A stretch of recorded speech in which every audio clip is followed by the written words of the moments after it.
It's always challenging sometimes. When you're looking for properties, guarantees are a key element. And if you go to any major estate agents, that's normally a requirement to provide.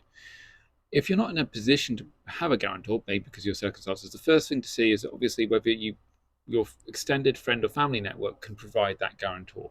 It's the easiest thing to do. Essentially, it's someone to provide a level of security. Um, Now, that might not be possible.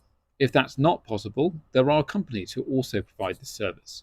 So they will provide those guarantors. You would pay them essentially a fund or a premium to access that service, but then they can provide the guarantor that your family cannot.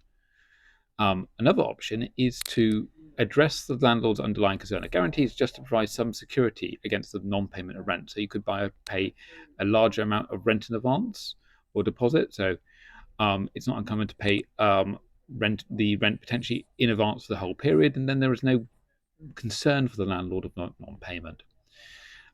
If that's not an option, you can explore, speak to the landlord themselves and maybe discuss it with them. They might be flexible. Um, or ultimately, if that's still not a fundamental option, you might need to look for an alternative provider. Normally, guarantees are essentially sought by estate agents.